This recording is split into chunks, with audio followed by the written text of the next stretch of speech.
Hello and welcome to Salud SA, San Antonio's premier health and wellness television show.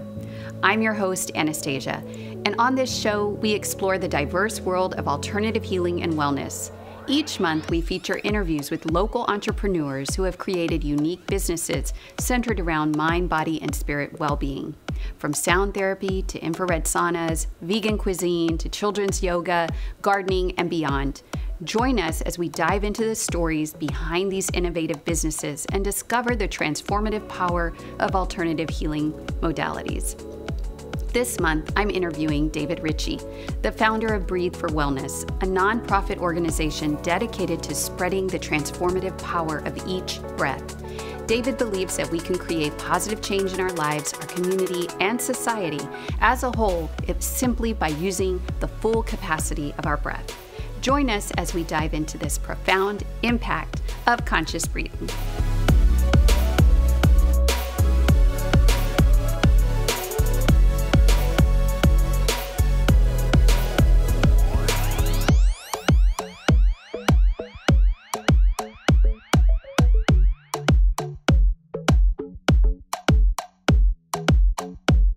Welcome, David. It's so nice to have you here. Thank you for inviting. I'm really excited to talk about breathing with you today because I know you have this awesome book, but also because I have been, everything I listen to has been talking about breathing leading up to this. It's like, right. I guess I'm just putting it out there into the universe. I've been thinking about it. And so everything that I hear is about breathing and its importance. And so the Functional Breathing Foundation has been birthed, right? Yes. So I'd like to hear about that and tell us, how you got to this point of starting this foundation. Well, first of all, thank you for being a big supporter of us and with Bees Wellness and the breathing. You're welcome. Thank you so much. But for me, it's very personal. It was all a deep dive into my soul and to figure out why am I always anxious. Why is my mind always racing? Why all of these things? And the first time that I delved into a breathwork session, I didn't go anywhere. It was just probably a YouTube video. Mm-hmm. I felt what I hadn't felt for a long time. It was just a simple breathing technique that my mind stopped racing. Mm-hmm. I felt it stop, and it was actually very weird. I'm like, is everything okay? Because you're so used to it, always going, always going. So that right there, I said, there's something to this. This was in 2017. And right there, I deep dive into everything breathing, doing some wrong techniques, some right techniques. I didn't know what I was doing, but I took that dive, started reading everything that I could, research reports, books. The book Breathe from James Nestor was really huge, from Patrick McKeown, all of these breathing giants I discovered. Mm-hmm. Not to mention old books that were written in the 1800s, 1900s. So it was just, for me, how I got into it was getting my anxiety under control, because that leads to a whole host of other things, being depressed, drinking a lot, etc. And so that's what happened for me, is I took that deep dive. Mm-hmm. Yeah, and I noticed just by reading a little bit of your book, there's so many disorders that are associated with incorrect breathing. And unfortunately, in this society that we live in, we just think that this is a normal thing. Like, oh yes, I get anxious, or I have anxiety, and I have PTSD, or I have ADHD. Or I have sleep apnea, or I have all kinds of things. So tell me a little bit about, so I know that it's really helped you with what you were going through there. But how have you seen correct breathing change people here in San Antonio that have worked with you? So let me just kind of go back to the foundation. That way, what we're trying to do. And it's really the Breathe for Wellness Functional Breathing Foundation is here to change the paradigm on how we view breathing. I have a chapter in the book that says, do we have breathing backwards? And that's what it is, really, is shedding a light on that. Because like you said, everybody walks around, this should be normal. Breathing is normal. Your body knows how to breathe automatically, and it knows what to do. But that's because I feel that we look at it from the standpoint of oxygen, that we have to take in oxygen, and the more oxygen you take in, the better you're going to be. Well, the truth is that you're always saturated with oxygen. Even somebody with an ailment like COPD or asthma, you have oxygen in your body all the time. So when you take a breath in, hopefully through your nose, that's only half the battle of getting the oxygen in. The other battle is getting it out of the oxygen tank, which is the hemoglobin, into the rest of your body so your cells, muscles, and tissues will all get that oxygen. So again, it's backwards. We're always saturated with oxygen. So how do you get that out to the rest of the cells and muscles?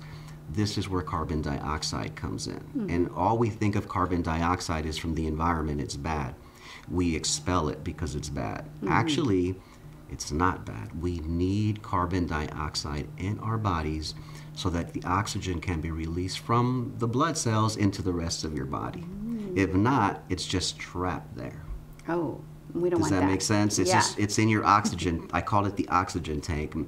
Everybody assumes that your lungs are the oxygen tank. Well, really, when you breathe, it's a pass-through to get into your blood.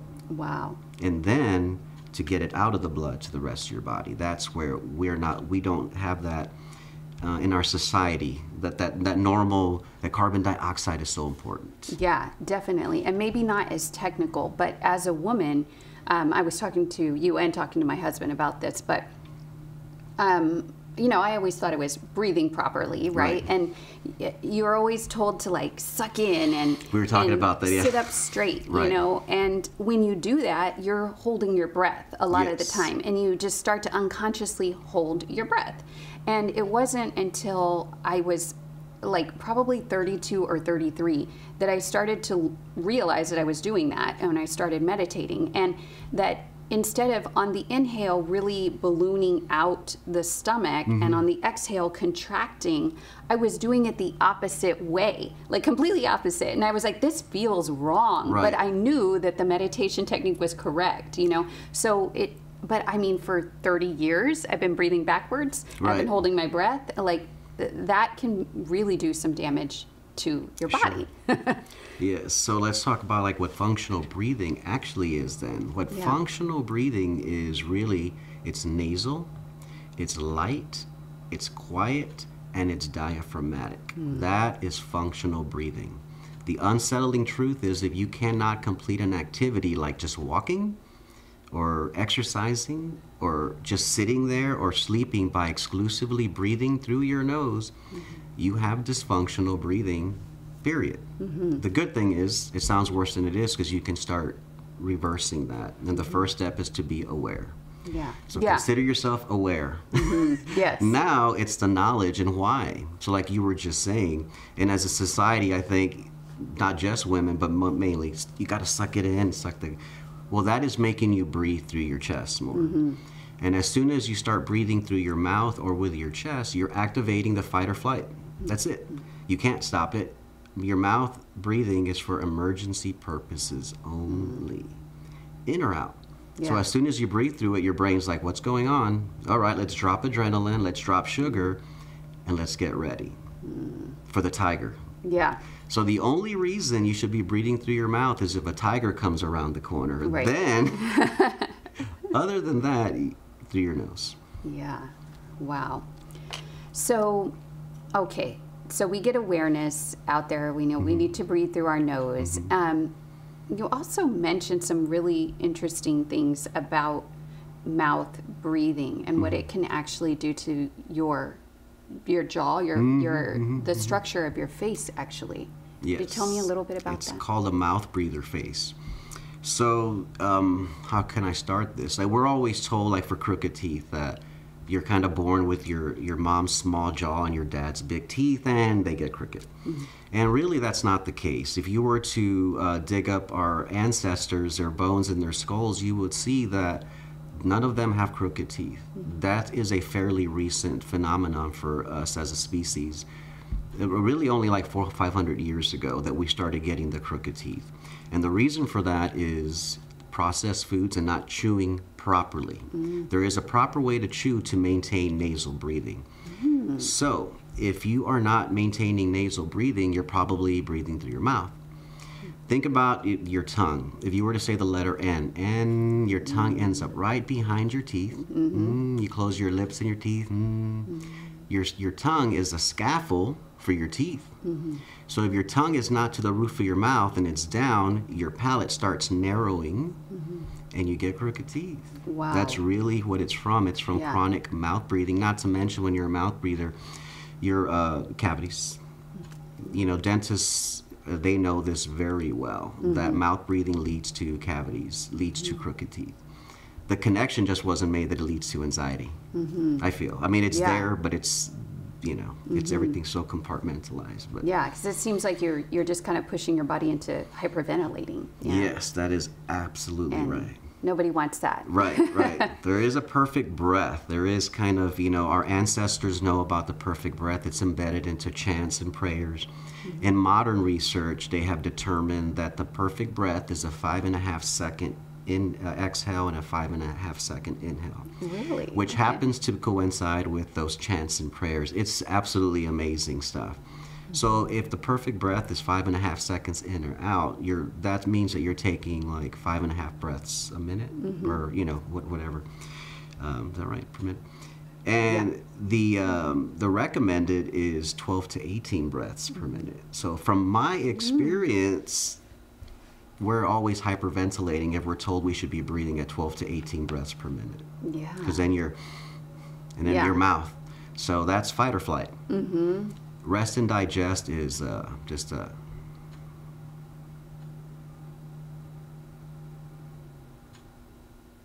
I just count it 5 in and 5 out. And immediately you just start kind of getting calm. Because you're using your diaphragm. And when your brain, via the phrenic nerve, says, hey, your diaphragm's moving, it's time for rest and digest. If you're using your chest, your brain, that's where the sympathetic nervous system is, and you breathe through your chest, fight or flight time. So what does the average Joe do then? Let's say you notice, oh yeah, I guess I find myself breathing through my mouth when I'm, working on this intense spreadsheet at work, or, when I'm doing my email, I started to notice that. So they become aware. Right. So then what's the next step? What does someone need to do to try to correct this? The first thing I do when I have a private session is I will get them to engage the diaphragm by laying down and putting a light weight. That does wonders, because you can now, like, I'm getting you to push it up. And then I also like to use a metronome that's going like 5 seconds in or 5 seconds out, so you can get used to that cadence breathing and being even breathing so that you can be calm. I drive with that metronome sometimes. I'll read with it. So if I can't start focusing, I'll put it on, and it doesn't bother you like you would think. It just now keeps me breathing. Yeah. Because what you were saying, like email, there's a phenomenon called email apnea. Oh, really? Where you get an email from your boss, you stop breathing or whatever, you know. But in modern times, that's like the tiger. The email comes in and you hold your breath. So now you have erratic breathing patterns. And erratic breathing patterns, erratic mind, racing mind, and you're anxious. Yeah. Oh, no good. Just describing it, you're just describing it, and I'm thinking, if I'm there, that I'm going to go to sleep. Like, it seems so relaxing and so nice. Yes, and there's other techniques that you can do to get that, to wake yourself up, to get focused. This is all the things that I like to teach. But the first thing is to get you functionally breathing. It's man, when you start observing yourself, it's hard. If you have a bad habit of, like, just taking a gasp before you speak, because you know that in the middle of the sentence you're going to run out of air, so you take a gasp and then you start speaking, and that's very dysfunctional, because you shouldn't run out of air just because you're speaking. Exactly. And so that's the main thing. So I try to get them to breathe through their nose, and then we start trying to elevate their tolerance to carbon dioxide, because the more carbon dioxide you can tolerate, the calmer you're going to feel, because the more oxygen is coming out of the blood. So the next step is to get you to be able to hold your breath for at least a minute. And I can work you up to, in one private session, I can work you up to holding a 2-minute breath if you're pretty, healthy. 2 minutes. I can work you up there. It's very, very simple. And that's kind of the technique that I use to do my push-ups and stuff like that. Yes. So tell us about the push-ups, because this book tells you a little bit about that. So what I do is, you remember Lance Armstrong. Mm-hmm. So Lance Armstrong is known for winning like back-to-back Tour de France. Yeah. But also he's known for cheating. Yeah. And what he was actually doing was, before the race, he would pull out blood, several liters, and then right before the race, he would put it back in his body. So that's going to give you a lot more red blood cells that are carrying oxygen. Mm-hmm. And then what he would do is shoot himself up with EPO, which is erythropoietin. And what that does is it signals your bone marrow to release more red blood cells. Mm-hmm. So now he's going fully oxygenated with so many red blood cells, and that's why he was able to have the stamina and the endurance because of that. But your body can do that naturally. So what I do to do my 100 push-ups into one breath is I work myself up to holding my breath. I do several breath holding techniques. And when you're holding your breath, for right at 20 seconds, your spleen starts to say, hey, no oxygen's coming in, let's release red blood cells. So your spleen is the blood bank of your body. As you get closer to 2 minutes, it's releasing even more.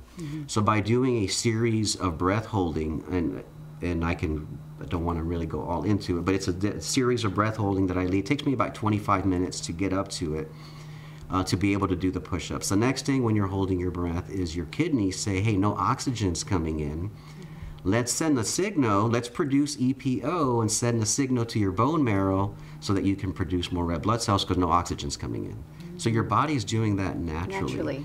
Not just blood doping. Yes, yes. Natural so by doing not just one breath holding, if Lance Armstrong would have done and it's specific, but a series of 15 breath holds, something like that, he would have gotten the same effect. Wow. So imagine doing all of this, but then not going and racing the Tour de France or not doing push-ups. You're going to feel amazing throughout the day. Like you're going to be focused, you're fully oxygenated, you're not tired, you're not fatigued. And the reason that I can do that is when I never get the burn. I'm not getting that lactic acid buildup because I can tolerate so much carbon dioxide, the oxygen is hitting my muscles and they're not getting burned. Really? I actually run out of breath before I can stop because I can just keep on going. Probably, I think the most I can do if I take a breath at the end is like, I've done a 105 in one breath hold. Wow. That's incredible. I still can't believe I can do it, but now that I understand, I can get people to do that for whatever sport, for just life. Yeah. Yeah, it seems like a really powerful technique for athletes. For anybody. Yeah, and then for anybody. For sure. Can you imagine you're going to go and do something athletic and you're like Lance Armstrong before the Tour de France. Yeah. Wow. It's that powerful. It really is. So let's talk a little bit about one of your clients too was suffering from some menopause symptoms. So how does breathing help with menopause? So the breathing center of the brain is where a lot of hormones, especially you're gonna have to help me. I already forgot. Not progesterone, but the estrogen. Estrogen. Yes. And they both are. So when you stop producing one, let's think about it. I'm going to use an analogy. It works something like this. You stop producing estrogen, your breathing patterns change because that's happening in the breathing center of your brain. So let's just say you have a perfect breathing pattern, and then menopause hits, that happens, and your breathing patterns now get a little faster maybe because that's what's happening. And now when you've been used to breathing in a calm way, and now you're breathing in fight or flight, what's the first symptom? You can't sleep. The hot flashes come. Your breathing is going to exacerbate that hot flash because as soon as you start feeling coming on, your breathing's gonna get faster. Yeah. So what I train you to do is to immediately start exhaling through your nose very slowly so you can activate the diaphragm and then go into that 5 or 6 second count of cadence breathing. And that is going to stop that in its tracks, because that's what you're doing is you are amplifying whatever symptoms by your fight or flight breathing. Does that make sense? Yeah, yeah. So by correcting that and being conscious of that, maybe you don't get as many, they're not as severe. Yeah, yeah. So the symptoms can dissipate. Yes. A little and bit, so all the at least. symptoms are all going to, the worst thing is the sleep. Like you need good sleep. Yeah, you need for good sure. Sleep. You need good sleep, right? So that's what this is all about, is when you elevate your carbon dioxide tolerance, you're breathing through your nose, you're going to sleep much better. And what you're describing to me too is like, is meditation. Yes. It's meditating. Yes. You are consciously breathing. Yes. You're going into a different state. Yes. You have more focus, more clarity. That's and right. like, I cannot sing the praises of meditating more. And Right. it's focused on the breath. It's That's so right. important. Meditating is all about breathing as slow and as light as possible. So sometimes I'll get myself to literally where I'm breathing, I'm exhaling for almost 30 seconds. And then breathing in for 30 seconds. You can't help but to be in a meditative Yeah. state. Your mind is definitely not racing. You know, you're just focused on feeling the air coming in and out of your nose, just right there. But yes, meditate. You know, also to the mindfulness thing. You know, when I'm a vet, so I would go to the VA and they talk about mindfulness, and that's great. But if you can't get your mind to stop racing, you know, mindfulness is, you know, so that's a big thing I'm always about, is breathing and mindfulness. You have to breathe light and slow and nasal. Yes. And so mouth taping, just real quick, like what, I know you've mentioned this many times. So how do you life-changing. just scotch tape on the mouth? Yeah, no, so the first thing I'm going to recommend is that you start slowing down your breathing, because, well, think about it. A lot of people, as soon as I say that, they're like, I see their face, like, you know, you're getting to suffocate or something. Because, yeah, if you're not used to breathing through your nose, then, yeah, it feels like you're going to suffocate. So you want to slow down your breathing. You want to elevate your tolerance to carbon dioxide. And when you're comfortable taping your mouth, which I highly recommend, I use surgical tape, paper tape, you know, the 3M tape. And I, even with all my hair, I just... Yeah. all the way across. At first, I was just putting it here. But my wife said, hey, the other night I woke up and I heard you breathing through your mouth. And then this was also telling me that. So now I go all the way across. And this is why I do it. So your pituitary gland produces vasopressin when you sleep. Vasopressin tells your body to get into a deep sleep and not to have to get up to pee. There's only one catch. Your mouth has to be closed. As soon as your mouth opens, you're in fight or flight, your body starts to wake up, and now you're going to have to probably go and pee. So that's why. So if you cannot sleep with your mouth closed, you will not. Your body will not allow you to get into a deep sleep, because what you're saying is, hey, let's sleep with one eye open. And you're not going to get in a deep sleep. Yeah. Wow. I'm going to try it. I need to. Really. I will. Because it is life-changing. If you can get past the... that you're taping your mouth. Yeah. And you get used to it. You tape it like 30 minutes before you go to bed. Start doing the breathing, and then just lay down. Yeah. Wow. Well, I will give it a try and let you know how it goes. So before we finish up, tell us a little bit about your book. And I know it's not out yet. This is well, by the time this airs, it will definitely be out. Yeah, this will be out in a week. So by the time it airs, it'll be out. So sleep. This is just my way of getting out functional breathing, and I feel that when people see sleep, they're more likely to pick up a book to get them to help sleep, because that's what everybody's after. So everything that I have researched over the past 6 years, I put into a perspective of how this all helps you sleep. The better, you know, think about it. When you're sleeping, if you can just maintain a steady nasal breathing, and that's going to give you plenty of oxygen, you know, you're sleeping. When you're sleeping, your body's going to do what it needs to do. It's not just a dead block and you're unconscious. Your actually body is going and literally rebirthing itself when you sleep, like memories, all of this leptin and ghrelin cleaning the plaque out of your brain, and all of these things are happening, but only if you get into a deep sleep. And so it's called the carbon dioxide advantage, because the more carbon dioxide you can tolerate, the better you're going to sleep. Period. Yeah. So what advice do you have for someone like me, or what I've just been through postpartum? You know, you have to wake up, right? So is it beneficial? Because I'm thinking, you know, my baby still gets up once in the middle of the night, and I feed him. We're up about 10 minutes, and then I go back to sleep. So if I tape my mouth and I sleep a good 4 to 5 hours, is that still beneficial? Oh, absolutely. Okay, Because good. you are going to, that's, again, the data here, you know, one time something happened, woke up after like 4 hours. And I looked at the data and I had got great, and I felt great, even only after 4 hours. And it said, you know, I forgot what the score was, but yeah, it makes a huge difference because you're getting into a deep sleep. It's better to get in a deep 4-hour sleep to a light 10-hour sleep, because then you're never getting that regeneration and rejuvenation. And I know, you know, I tend to breathe through my nose. You know, most of the time I'm pretty conscious of it. But there have been times, especially when I was pregnant, that I would snore, especially towards the end. And my husband took a, you know, video of me snoring because it was just so bizarre, you know, and it was hilarious. It was so, he said it was so loud that he was going to have to go sleep in the other room. And of course I had no control over the, you know, what was happening. And it was just at the very end.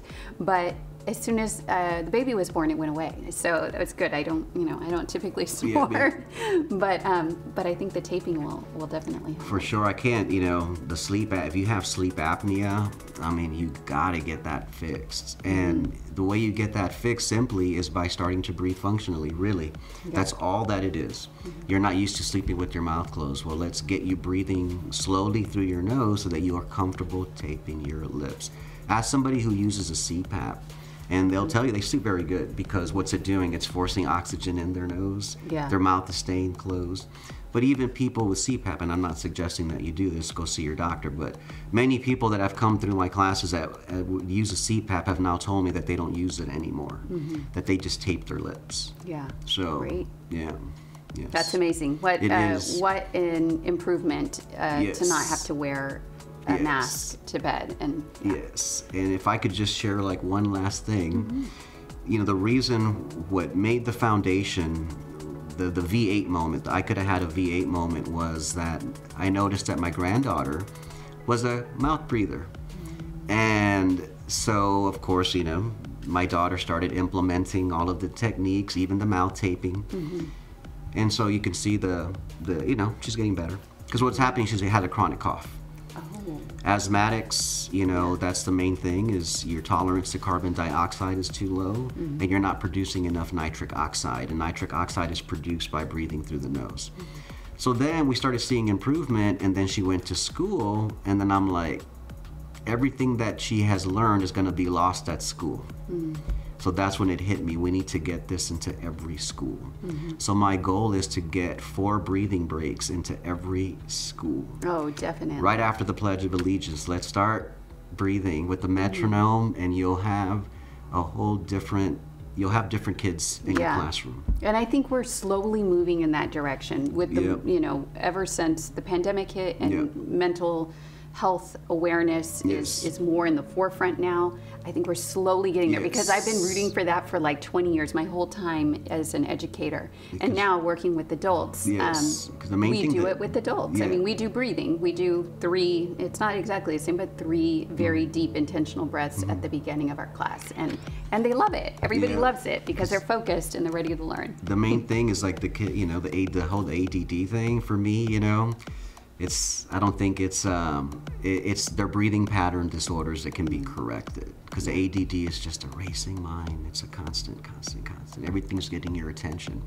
Well, when you're in fight or flight all the time, well, of course, you know, you're going to end up with ADD symptoms. So.